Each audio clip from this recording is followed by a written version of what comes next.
American soldiers hiking their way through the sweaty jungles of South Vietnam. What sacrifice have you made for your country? I think I made a lot of sacrifices. He handed me his Purple Heart. I always wanted to get the Purple Heart. This was much easier. We call it the ultimate sacrifice. Donald Trump shuns this motto. Donald Trump dodged the draft in Vietnam, and then he received a doctor's note indicating that he had bone spurs. Bone spurs? Seems legit. 2 doctors from Queens, New York, helped the president dodge the Vietnam War in 1968.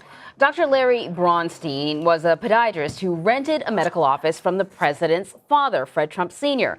Braunstein's daughter says that her father diagnosed Trump with bone spurs as a favor to Fred so that he wouldn't have to go fight. But hang on a second. There's nobody bigger or better at the military than I am. No. I had deferments because of college, like a lot of people did.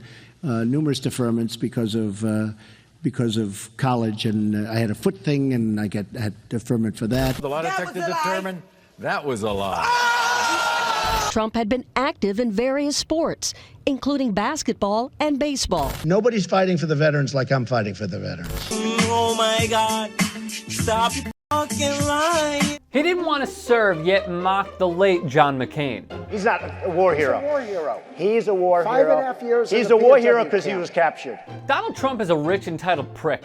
His daddy got him out, not making the ultimate sacrifice. You know who did? Sportsmen and women, putting their athletic careers on hold and risking their lives for the freedom of America. On 9/11, our country was shaken. New York was shaken. Well, except for one man. And it was actually, before the World Trade Center, was the tallest.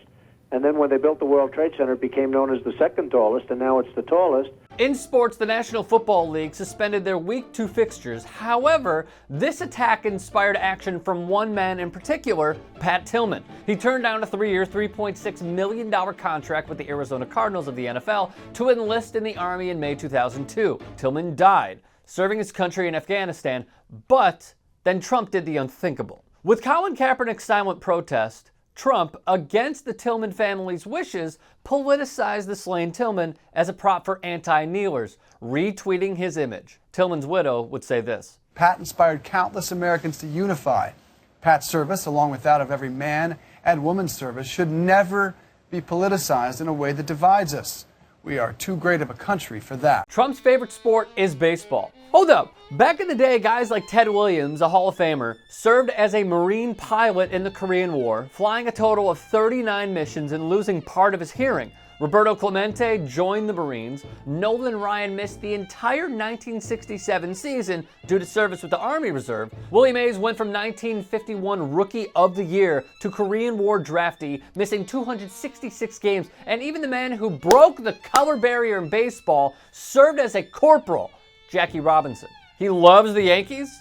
Well, he'd likely hate these veterans, Joe DiMaggio and Yogi Berra. His contempt to the military neglects boxing great Joe Louis, a soldier in World War II who donated his purses from prize fights to the Army and Navy Relief Societies in 1942, and the great Rocky Marciano, who was drafted into the U.S. Army in 1943 and was assigned to the 150th Combat Engineers. Roger Staubach, Hall of Fame quarterback for the Cowboys and 5-year Navy veteran in the very war Trump dodged, Vietnam, would fall in line with a McCain-like rhetoric. Arguably the greatest coach ever, John Wooden, and a Hall of Fame center, David Robinson, they both served in the Navy. The point being this: Donald Trump will always put down those that are above him because he was incapable of accomplishing that very feat. He's sideline hating. It is narcissistic and does not demand our respect. Militaristically, does this look like a man that would proudly serve? I know it's not.